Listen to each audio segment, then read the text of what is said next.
Assalamualaikum warahmatullahi wabarakatuh.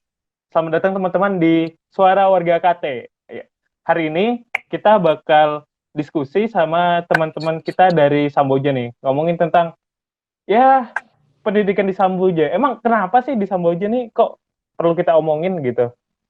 Katanya sih dari teman-teman ini di Samboja lumayan apa ya, ketimpangan pendidikannya itu agak berasa daripada daerah-daerah lain. Nah, makanya di sini aku diskusi dengan Nisrina dan Firda. Oke, Firda.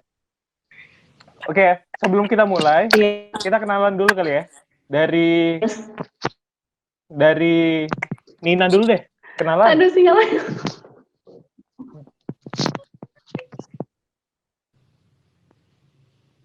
Astagfirullahaladzim. Kenalan dulu nih. Oke, halo, nama saya Nisrina Nurafifa atau bisa dipanggil Nina. Saya warga Samboja yang ingin menyampaikan aspirasi saya tentang apa sih sebenarnya yang saya dan teman saya Firda ini sebenarnya pengen sampaikan tentang pendidikan kami yang ada di Samboja ini. Pede. Nih, kamu sekarang kerjanya di mana nih? Saya kerja di, kalau Mas tahu, RDMP Balikpapan JO di Balikpapan. Oh, yang ngebangun-bangun kilang itu ya? Iya. Oh iya. Dulu tinggalnya di Samboja.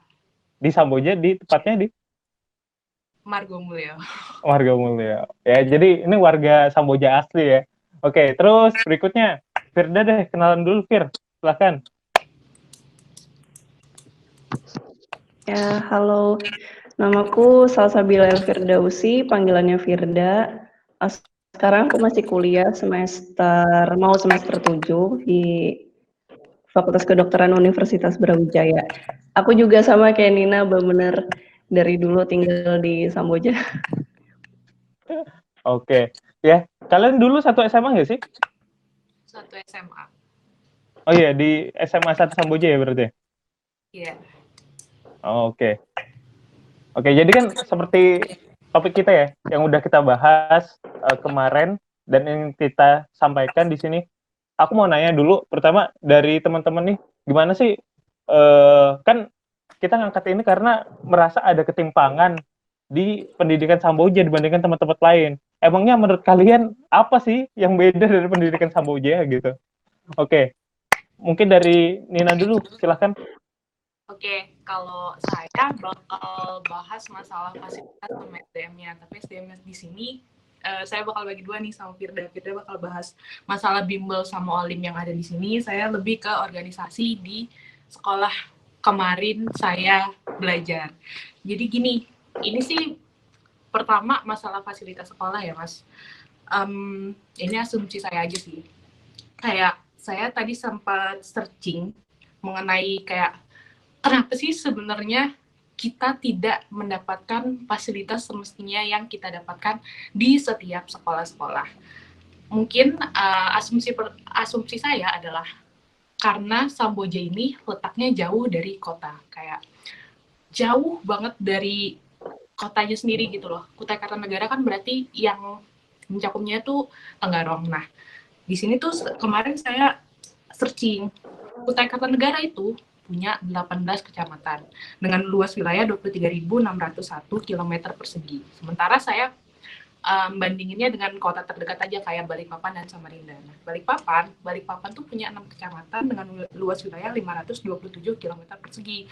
Lalu ada Samarinda punya 10 kecamatan dengan luas wilayah 783 km persegi. Nah, dari sini aja kita bisa ngelihat Kutai Kartanegara ini punya wilayah yang sangat besar. Lalu kecamatan yang sangat banyak dibandingkan dengan kota terdekat kita seperti Balikpapan dan Samarinda. Nah, dari sini tuh saya berasumsi, oh mungkin karena kita yang jauh dari Tenggarong, terus karena wilayah Kutai Kartanegara yang terlalu luas, kecamatan yang terlalu banyak, akhirnya dari segi fasilitas sendiri, fasilitas sekolah, kita dapat hasil yang tidak mumpuni gitu istilahnya, Mas. Nah, masuk nih ke fasilitas yang ada di sekolah.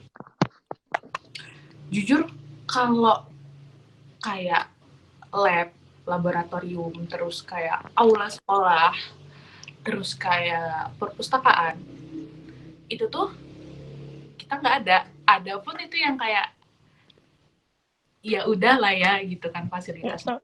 Terus mungkin kalau apa tuh namanya kayak praktikum tuh kita bisa dihitung. Kita praktikum tuh paling cuma 1-2 kali dalam setahun gitu.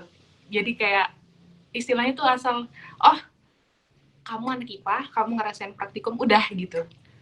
Enggak setiap pelajaran yang harusnya kita praktikum itu kita praktikum, enggak. Jadi kayak kebanyakan kita teori, selebihnya kalau ada praktikum ya praktikum, itu pun kita praktikumnya cuma di kelas, nggak di lab, karena waktu zaman saya itu lab kita belum ada, sekarang udah ada. Jadi ya pertama fasilitas yang berasa banget ke saya setelah saya kuliah di kota, yang karena sebelumnya saya di Samboja ini kan itu yang paling berasa banget sih, yang kayak wah iri banget sama teman-teman yang praktikum bisa ngerasain lab, bisa pakai jas lab ya kita pakai juga sih, cuman kita nggak punya lab ya gitu kan. Nah terus masalah fasilitas, pertama fasilitas yang berada di sekolah, lalu fasilitas lain seperti jam belajar. Nah di sini tuh kita cuma yang belajar dari jam 8 sampai jam 2 udah itu doang, nggak ada lagi bimbel, nggak ada lagi ini dan itu, kita tuh udah nggak. Bahkan ada sekolah di sini yang jam belajarnya tuh cuma jam 2 siang sampai jam 4 sore.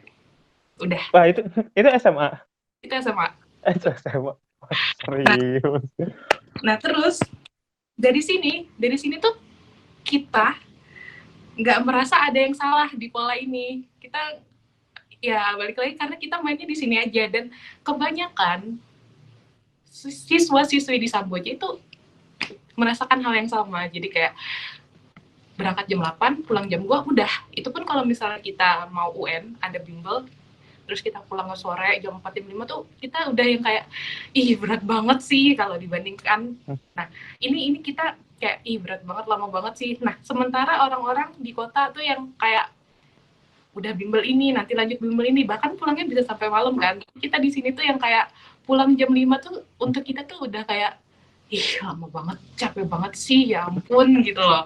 Nah, pola ini sebenarnya yang terus berulang dari angkatan ke angkatan, dan kita tidak merasa ada yang salah dari ini. Itu sih yang patut di-highlight, karena kayak, ya udah sih, semua murid Samboja juga begini. Terus untuk hal kayak bimbel-bimbel gitu. Nah, fasilitas lain di luar sekolah adalah tempat les atau bimbel. Di sini kalau orang mau buka les-lesan atau bimbel nggak laku, Mas. Nggak ada yang minat. Terus apa lagi ya? Nah akhirnya dari situ mungkin asumsi pertama tadi saya yang bilang karena Samboja itu jauh dari kota, dari Kutai Kartanegara, dari Tenggarong, kita kalau misalnya dari Samboja mau ke Tenggarong itu mesti 3 jam perjalanan dulu. Nah akhirnya kalau ada lomba-lomba kita nggak tahu, kita nggak dikabarin dari ini gitu. Nah terus ada lagi masalah SDM-nya. Nanti Mbak Firda akan bahas tentang masalah bimbel lebih lanjut, dan Olim saya lebih ke bahas organisasi kayak OSIS dan ekskul yang ada di sini. OSIS, kita kalau misalnya OSIS kan pasti kayak ngadain hal-hal gede ya. Ini kalau ini sih ke masalah hura-huranya gitu kan, kayak OSIS di kota-kota selalu ngadain pensi. Kita di sini ya paling gigit-gigit jari doang gitu, ih seru ya ada pensi dan segala macam. Nah itu tuh kita nggak ngerasain sama sekali, dan kita sama sekali nggak ada untuk ngajuin proker-proker sebesar itu. Kita tuh ya proker-prokernya ya yang lingkupnya lingkup SMA aja, nggak mikir yang untuk wah pensi ngundang ini ngundang itu, karena ya udah hopeless duluan sih gitu kan. Terus untuk masalah kayak ekskul dan segala macem, balik lagi karena tadi saya bilang kita jauh dari Tenggarong, kita adalah kecamatan yang jauh sekali dari kotanya, akhirnya kita jarang diundang untuk kayak lomba-lomba. Kalau misalnya dinas pendidikan mengadakan lomba-lomba itu, ekskul pun akhirnya berimbas ke ekskul. Kita tuh ekskul kan ada karena setiap ekskul pasti kayak berlomba-lomba ingin, wah kalau basket, wah ikut ekskul basket nanti ada lomba basket di sana. Ikut ekskul kebumian dan segala macam. Oh nanti aku akan ikut olim dan segala macam.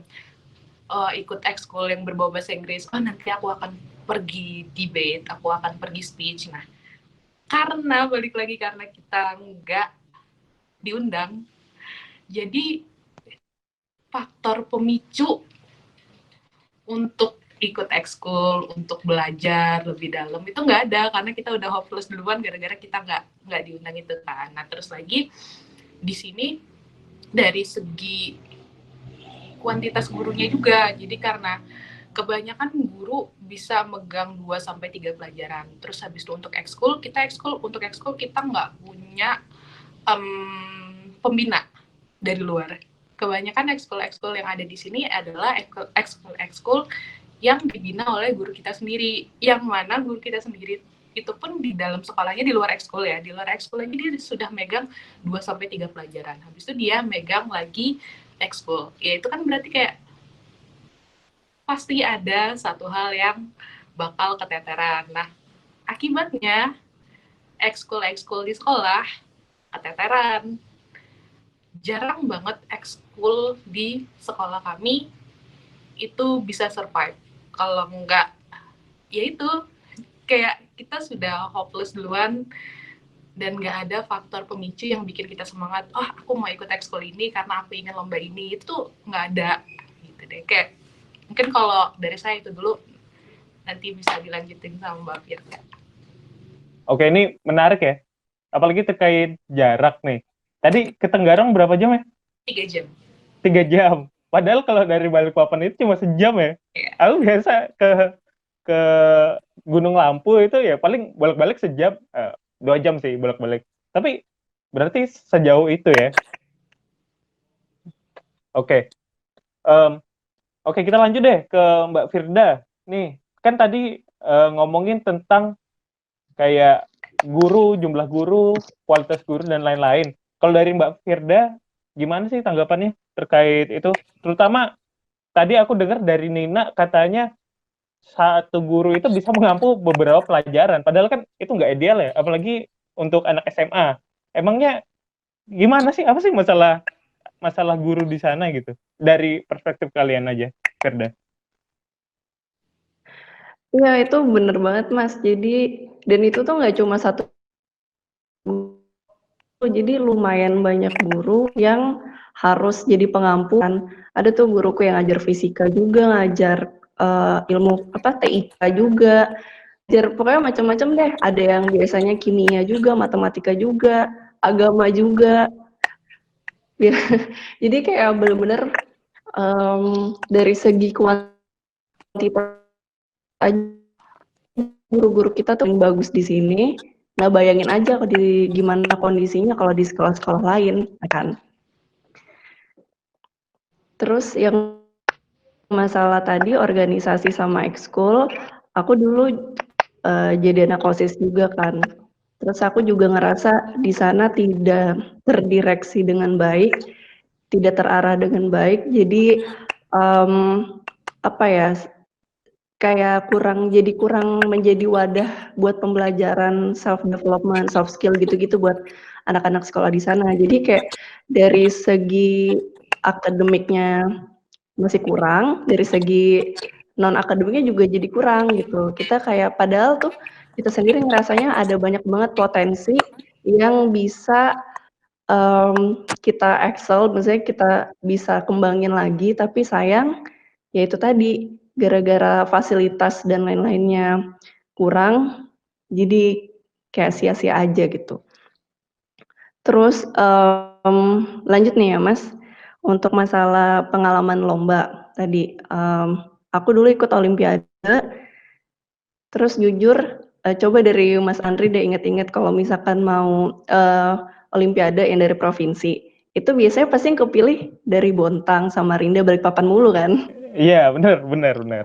Iya. Heeh. Tuh, yang dari Kukar itu jarang, bahkan kalau di Kukar sendiri yang dari Samboja tuh mungkin kalau di angkatanku tuh ada 3 yang tembus provinsi, tapi nggak pernah ada yang tembus sampai ke nasional. Jadi kalau itu soalnya kita emang dari persiapan itu bener-bener kurang banget. Inget banget dulu aku seleksi buat lomba nih, kepilih, 3 hari kemudian langsung berangkat.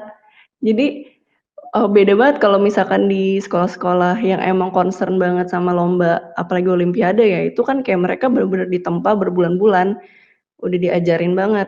Nah kita tuh nggak ada pelatihan kayak gitu, karena balik lagi tadi secara kuantitas, guru kita emang kurang banget kan. Mereka udah cukup overwhelmed sama, eee, pembelajaran yang wajib di sekolah, mereka udah overwhelmed banget untuk ngurusin hal-hal di luar itu. Terus peminatnya juga jadi kurang karena kayak balik lagi kayak cuma bener-bener sedikit banget yang minat untuk ikut-ikut lomba jadinya. Kita dulu, aku sama Nina dulu satu tim dikirim buat jadi, tim debat di Tenggarong, itu juga bener-bener ada yang mau, terus guru kita yang maksa kita, kayak, "Ayolah ikut ayolah ikut." Terus ya udah deh kepilih kita bertiga, sama teman kita lagi satu, dan kita nggak dibakalin apa-apa, kita bener-bener nggak tahu, guru kita juga nggak tahu lomba debat itu kayak gimana, bener-bener pertama kali, first time dari sekolah kita untuk ikut lomba debat, padahal lomba debat itu udah ada dari sekian tahun, tapi kita baru dapat invitation-nya di tahun kita itu ya, Nin. Dan ya gitu, kita jadi ke sana cuma bisa Oke. bener-bener kurang persiapan. Tapi menariknya adalah, dari situ debat itu kayak gini ya, ternyata dikirim lagi tuh 3 bulan 2 bulan apa 3 bulan kemudian tuh kita ada lomba lagi, dapat invitation, terus ya udah deh kita ikut dan ternyata kita posisi keempat. Jadi kayak, wah ternyata tuh sebenarnya kita potensial banget loh. Kita tuh sebenarnya nggak kalah, asal kita tuh ya bener-bener ditempa lah gitu, ada pelatihan.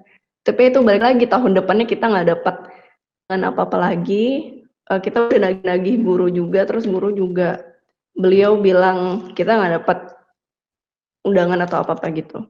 Ya kurang ngerti sih gimana kok bisa sampai hal itu terjadi. Kayak itu dari lomba-lomba.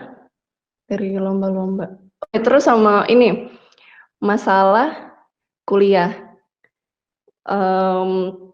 Jujur aja kita ngerasanya, oh dulu tuh aku lulusan B, jadi waktu itu nilai UN-ku paling tinggi cuma 72 Mas, serius. Itu nilai Rata-rata segitu, nilai UN, rata-rata oh, UN. oke. Oke, dilanjut. Rata-rata UN segitu, terus, yang peringkat 2-nya itu cuma 65 kalau nggak salah. Terus sisanya kayak di bawah 55 semua, rata-rata UN. Padahal itu UN loh Mas, UN kan. Terus, gimana dengan tes-tes kuliah? Itu kan jauh lebih susah ya. Kita aja tuh bahkan SNMPTN dari satu angkatan yang keterima di Unmul tuh cuma 7 anak. Jadi kayak susah banget gitu buat apa, menyetarakan sama kualitas di sekolah lain. Kayak dari sini kayak udah kelihatan gitu loh jomplangnya. Kayak terus tadi balik lagi yang ceritain masalah bimbel. Bimbel juga kita sebenarnya bimbel itu apa ya, bukan tanggung pemerintah juga sih sebenarnya, kayak itu kan juga suatu perusahaan ya yang menghadirkan solusi alternatif buat kita yang masih kurang di sekolah. Nah tapi masalahnya di Samboja tuh nggak ada, jadi kayak buat kita-kita yang pengen banget Misalkan aku pengen banget tembus di PTN mana, itu tuh kita nggak bisa karena di sekolah sendiri kita kurang, kita nggak punya solusi alternatif supaya buat belajar lagi gitu. Itu sih. Oke, aku dengarnya kok ini kayaknya sistemik banget gitu ya. Emang kalau dari kalian secara Iya, iya. kuantitas bisa bisa nyebutin nggak sih? Kalau di pengalaman kalian aja, misalnya di sekolah kalian gurunya berapa gitu, atau fasilitasnya itu apa aja gitu, yang kalian terima sama sekolah dulu. Mungkin dari Nina dulu.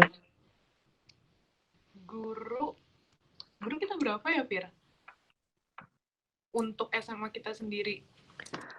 Mungkin berapa ya? Kita nggak bisa mastiin sih Mas, cuma mungkin sekitar 20-an.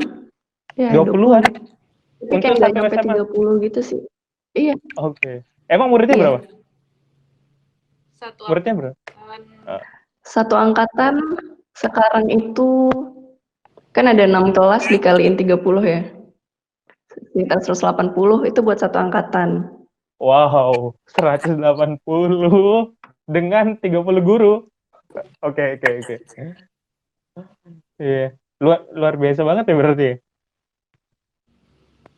Oke, kalau dari kalian nih, emang ini kan masalahnya berarti emang dari gurunya iya, dari sistemnya yang kalian bilang tadi itu bahkan info nggak dapet iya, dan sebenarnya gimana sih? Apakah ini memang masalahnya adalah masalah dari anak-anaknya sehingga menjadi seperti ini, atau dari anggaran, atau dari apa? Kalian pernah nggak mengulik ini sampai background story-nya ada apa sampai kayak gini gitu?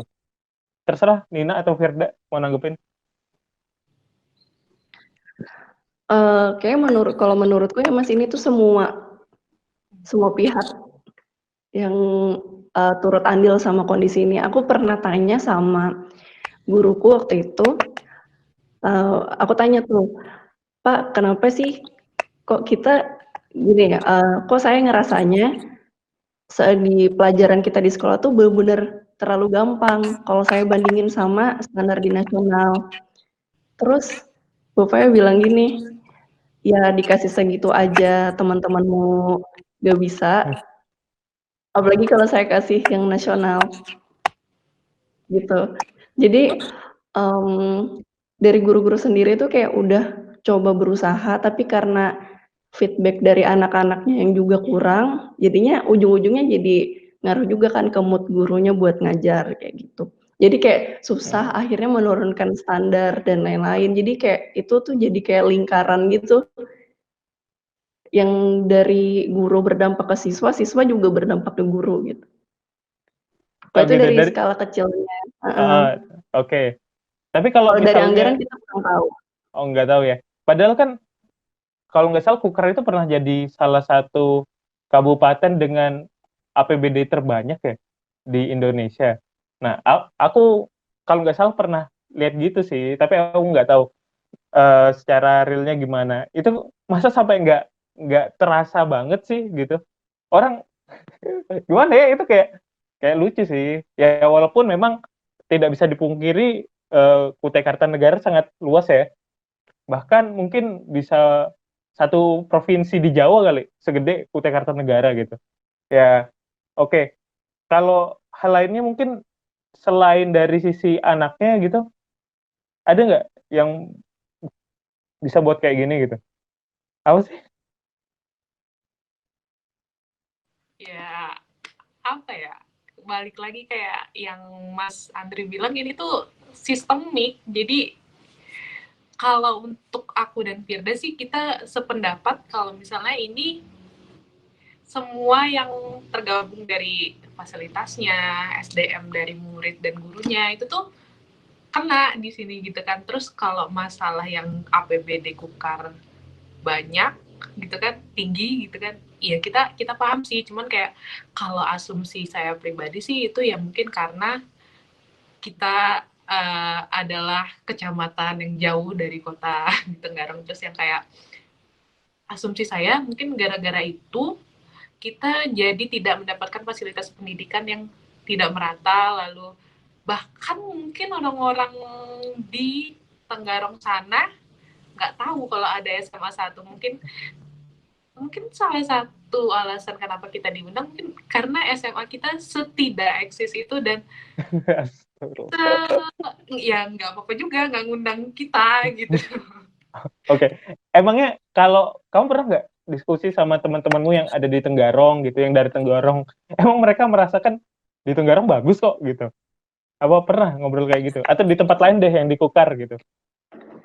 Aku pernah sih Mas, waktu pas itu ketemu teman-teman Olim, terus waktu itu aku nggak minta pendapat mereka sih, jadi kayak cuma nanya-nanya doang buat bahan perbandingan, kayak terkait nilai-nilai, terus kalau di sana tuh kayak gimana sih, terus buat persiapan lomba tuh kayak gimana, dan itu bener-bener beda banget, kayak ya gitu deh, kayak bener-bener beda banget treatment-nya.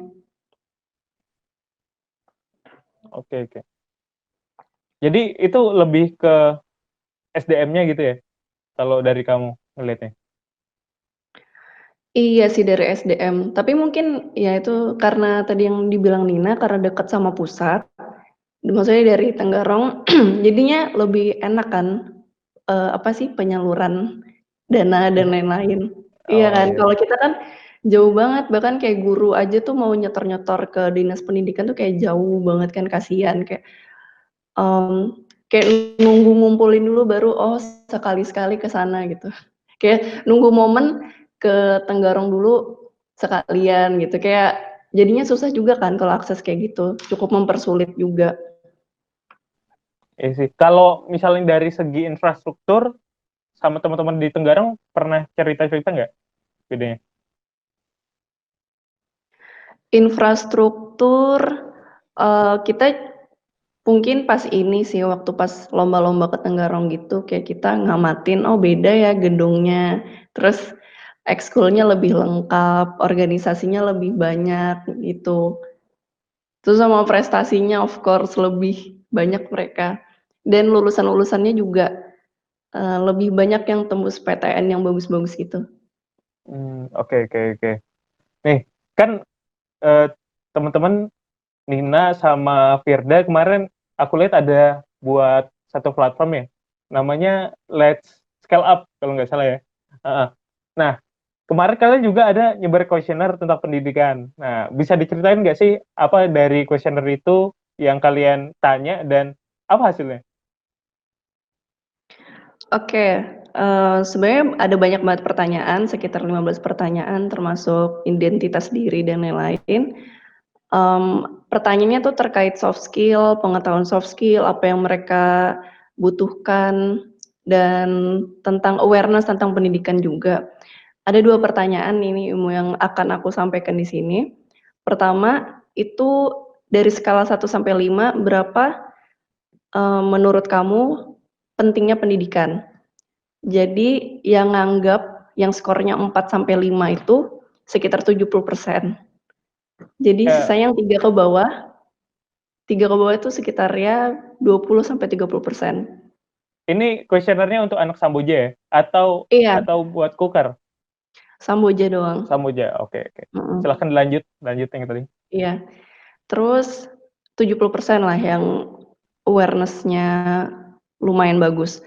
Terus pertanyaan selanjutnya itu, apakah menurut kalian penting untuk melanjutkan ke kuliah? Itu cuma 40% Mas yang jawab perlu untuk kuliah, lanjut kuliah. Jadi, ya menurutku itu cukup menggambarkan kondisi di sini, dan menurutku juga sesuai realita sih kalau misalkan kita ngobrol-ngobrol sama teman-teman kita, teman-teman angkatan atau adik-adik kelas yang sekarang masih SMA, kita tanya-tanya gitu, mereka kurang minat untuk lanjut kuliah. Oke, itu di dalam kuesionernya ditanya nggak sih kenapa mereka tidak minat untuk kuliah gitu atau berminat untuk kuliah? Ada jawabannya, cuma karena ini kuesionernya masih berjalan dan baru baru dipublikasiin 3 hari, jadi kita belum baca keseluruhan. Ini juga masih sekitar 122 responden dari targetnya 352. Oh, Jadi banyak banget. iya, soalnya kita nyesuaiin sama data statistik juga, yang mana Hmm, kira-kira cukup merepresentasikan gitu. oke. Masih Oke. belum kita rangkum penyebab terbanyaknya apa.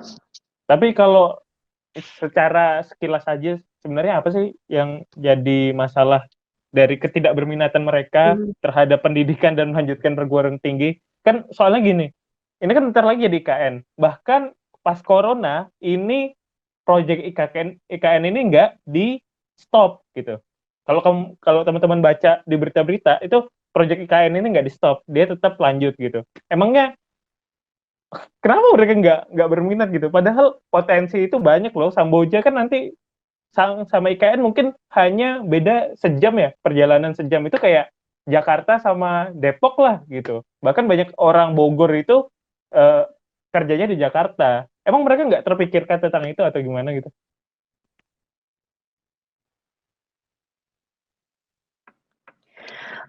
Mungkin ini masalah role model kali ya, Mas.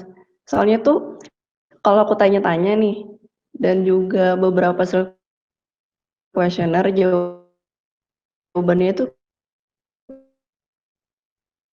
kayak kuliah, tapi ujung-ujungnya juga kerjanya sama aja tuh sama yang lulusan SMA.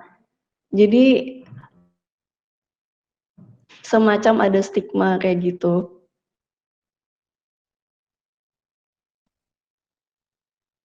Akhirnya tuh pendek gitu, kayak ngeliatin, misalkan di lingkungan Mas Andri ya, kan ngelihat semuanya pada kuliah dan akhirnya bisa sukses, jadi termotivasi kan. Nah kalau di sini tuh nggak ada yang kayak gitu.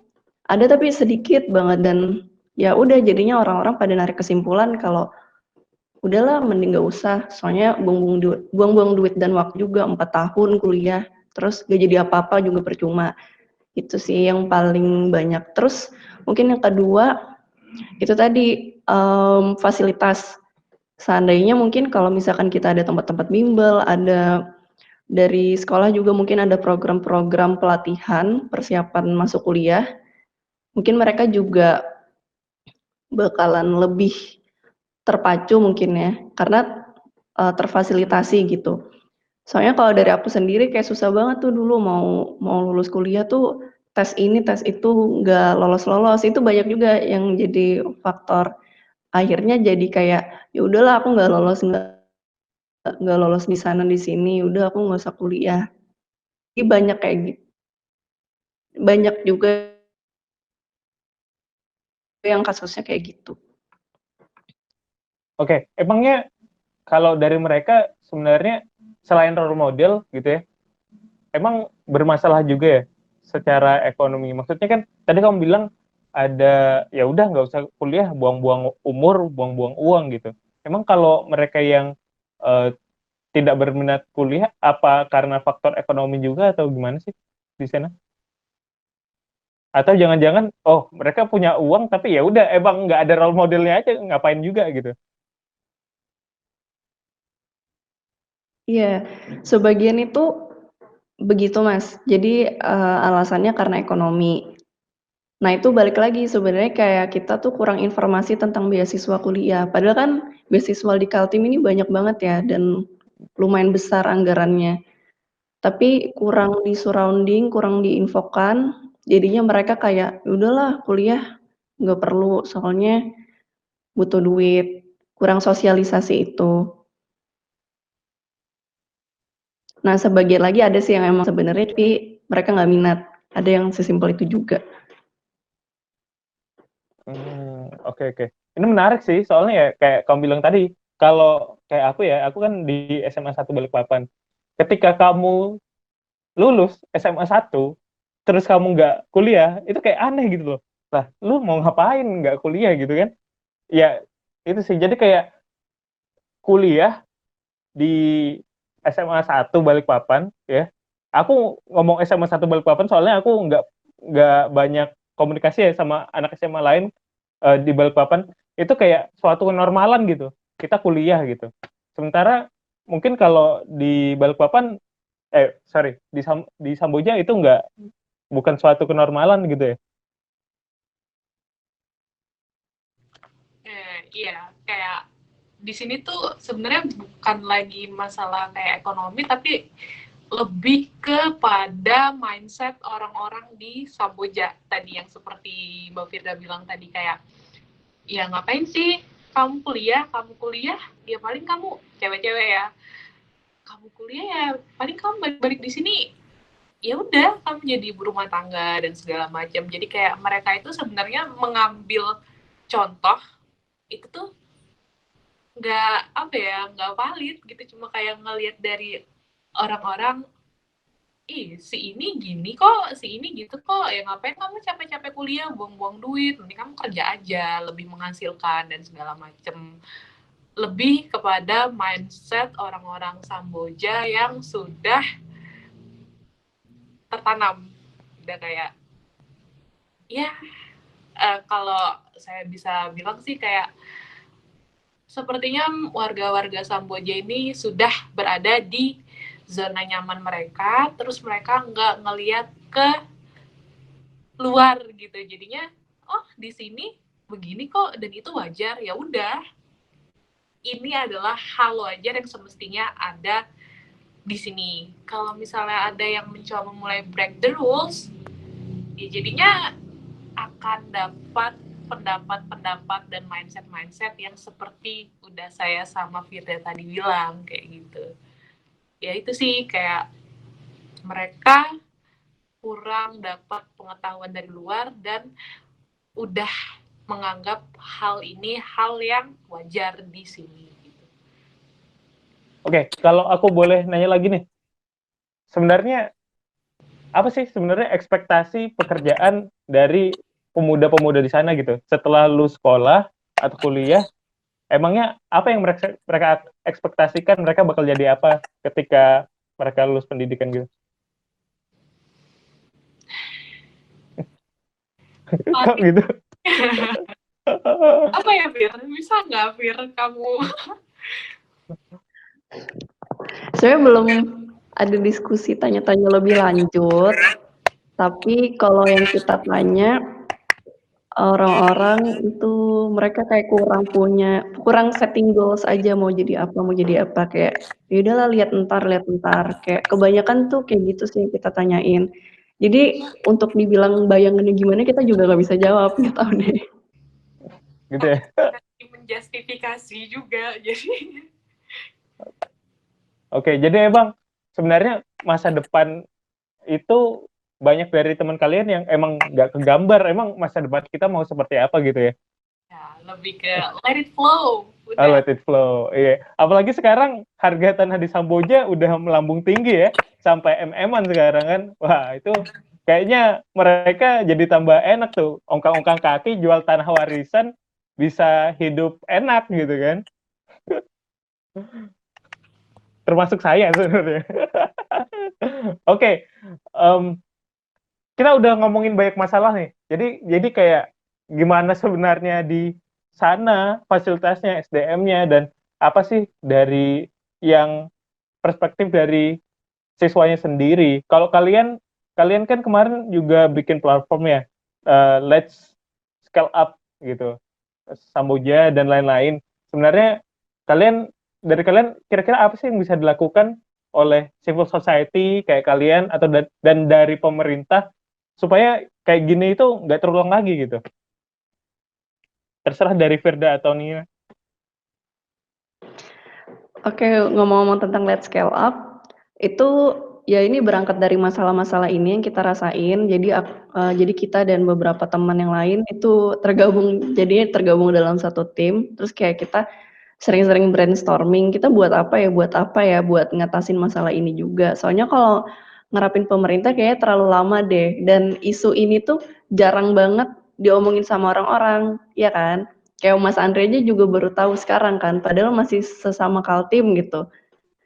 Iya, dan Terus saya sering ke Samboja juga padahal. iya, Yang saya tahu di Samboja itu ya isu tambang gitu. Yang selama ini banyak diperjuangkan isu tambang. Oke, itu. Monggo lanjut. oke. Jadi Let's Scale Up ini kita juga masih belum settle untuk arahnya kemana, yang pasti ke self development, tapi kayak menyesuaikan dari hasil kuesioner tadi, nunggu kelar, kita ngelihat demand-nya mereka tuh apa sih sebenarnya yang paling mereka butuhin, kita menyesuaikan sama itu. Nah, harapannya adalah ya kita bisa nge-empower mereka supaya mereka tuh bisa jadi SDM yang lebih berkualitas. Karena itu tadi yang seperti Mas Andri bilang, kita bentar lagi mau jadi ibu kota. Kalau misalkan SDM-nya masih kurang, gimana kita mau bersaing sama mereka-mereka yang pendatang ini, ya kan? Takutnya adalah ntar kita jadi kaum marginal aja gitu. Penduduk asli di sini kita nggak bisa bersaing sama mereka, kita nggak dapat pekerjaan karena tidak terkualifikasi, ya itu worst case-nya kayak gitu. Jadi mumpung kita masih di sini semua, kita pengen deh membuat satu gerakan ya, satu platform yang mewadahi mereka. Oke, kalau itu kan dari kamu, tapi sebenarnya apa sih solusi yang bisa diberikan masyarakat luas gitu, atau dari pemerintah? Untuk ya pasti dari pemerintah sih yang paling powerful solusinya. Mungkin ngebuat regulasi gimana persebaran SDM-nya, guru-gurunya terutama, supaya nggak over kuantitas begitu. Over kuantitas, maksudnya under quantity. Jadi kayak guru-guru jadi bisa lebih ideal lah jumlahnya dibandingkan sama siswanya. Mungkin ya kita kurang ngerti juga sih sebenarnya. Cuma yang pasti paling powerful kalau misalkan dari pemerintah sendiri bikin semacam regulasi atau yang lainnya. Oke, jadi kalau dari kamu, menurutmu salah satu yang kunci yang bisa dilakukan pemerintah adalah sesimpel nambah jumlah guru gitu. Enggak gitu sih Mas, maksudnya tadi kan masalahnya ada banyak banget. Nah, maksudku kita kan kayak yaitu apa ya, jatahnya pemerintah lah buat ngomongin hal itu kan kayak gimana. Kita kan kayak cuma ini masalah-masalahnya ada ini. Nah, tinggal gimana pemerintah ngatasin masalah itu satu persatu. Ya entah membuat regulasi atau lainnya. Tadi masalah guru itu cuma salah satu mungkin yang bisa dijadikan solusi. Oke. Iya sih, tadi kan banyak ya masalahnya ya, ada informasi nggak nyampe-nyampe, fasilitas, kemudian gurunya under capacity, under quantity gitu ya. Kalau capacity aku nggak ngerti deh ya, karena ada guru yang bisa merangkap guru fisika, guru agama, wah itu luar biasa banget berarti dia. Itu SAG kali ya. Oke, kalau dari Nina mungkin ada kira-kira suggestion buat pemerintah, siapa tahu Bapak Hadi mendengarkan ini atau gimana gitu kan? Iya, balik lagi sih sebenarnya kayak hal-hal seperti ini nggak akan bisa diselesaikan tanpa adanya kesadaran dari kedua belah pihak, kayak pemerintah, udah pasti pemerintah, dan kitanya sebagai anak mudanya sendiri ya.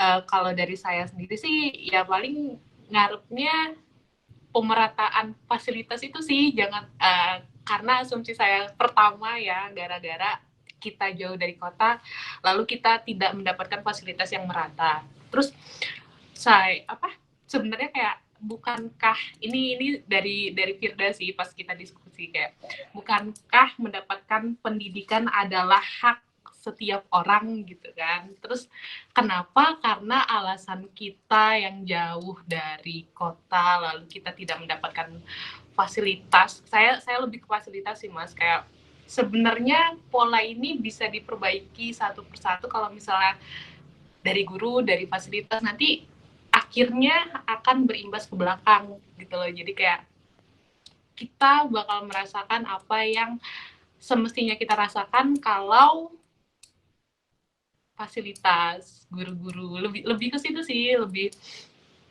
ke hal-hal yang tidak kita dapatkan sewaktu kita jadi anak SMA di Samboja dulu. Gitu. Kayak terus kalau misalnya dari segi pemudanya ya, kalau ada yang dengar ini, yuk kita sama-sama sadar, dan kalau adik-adik mungkin ada yang denger ini, yuk kita berubah jadi kayak biar apa masalah-masalah sistemik yang kita tadi diskusikan bakal bisa akhirnya terselesaikan satu-satu, dan akhirnya kayak pemerintahnya sendiri mendengar, kita sebagai sivitasnya sendiri juga sadar, akhirnya pola lingkaran yang susah diperbaiki ini lama-lama bisa kita selesaikan dengan baik. Oke. Ya semoga itu ya ada yang dengerin ya dari sini, dan terutama Pak Hadi karena kebetulan dia follow IG kita. Semoga coba nanti kalau kita upload kita tag deh beliau ya, siapa tahu beliau mendengarkan gitu ya. Oke. Kalau dari aku mungkin aku mencoba menyimpulkan ya. Jadi sebenarnya Oh ya Mas, mau nambahin oh ya, kamu nambahin, silakan. boleh nggak? Iya, boleh. Jadi sebenarnya kita nggak ngejelekin nama Samboja atau gimana. Sebenarnya isu-isu kayak gini tuh waktu aku kuliah nih, aku ketemu teman-teman dari berbagai macam daerah, dan mereka juga beberapa ada yang dari ya sama lah kayak kita gitu, bukan di kota tapi cuma di kabupaten, di kecamatan yang jauh dari mana-mana, dan mereka juga mengalami hal yang sama sebenarnya. Jadi sebenarnya ini adalah isu ya karena emang pembangunan di Indonesia masih belum merata. Dan kita adalah salah satu contohnya. Jadi ya itu sih harapannya. Tadi seperti yang Nina tadi bilang, kenapa kita penting banget sih ngomongin ini, speak out tentang isu-isu ini, karena balik lagi, bukannya hak untuk mendapatkan kualitas pendidikan yang bagus itu hak semua pelajar di Indonesia ya, bukan cuma mereka yang di kota doang, kayak gitu. Oke. Iya sih. Kayak ya sesederhana kayak di Samboja sama Balikpapan ya. Kayaknya kerasa banget gitu. Aku ternyata bersyukur banget ya, ternyata di Balikpapan nggak separah itu, gurunya banyak gitu. Nggak 30 untuk sekian ratus anak gitu. Ya walaupun sebenarnya kalau kemudian aku merefleksikan juga ketika aku di SMA 1, kan dulu aku juga Olim nih. Olim, aku ngerasain sama berkompetisi sama anak-anak dari Jawa. Wah, itu jauh banget emang rasanya. Tapi setidaknya ya ketika aku diskusi sama kalian, aku ngerasa wah ternyata aku dulu lebih baik ya. Ternyata Samboja ternyata lebih lebih apa ya, lebih struggle gitu daripada apa yang aku alami dulu. Walaupun aku nggak merasa sebenarnya pendidikan di Balikpapan bagus-bagus amat, enggak ya, kayak standar lah, tapi tidak tidak bagus. Ternyata di Samboja masih berjuang gitu. Oke, mungkin terakhir ada yang mau disampaikan sebelum kita tutup? Tidak ada? Ya udah kalau nggak ada ya. Oke, Firda, silakan. Mungkin harapannya dengan kita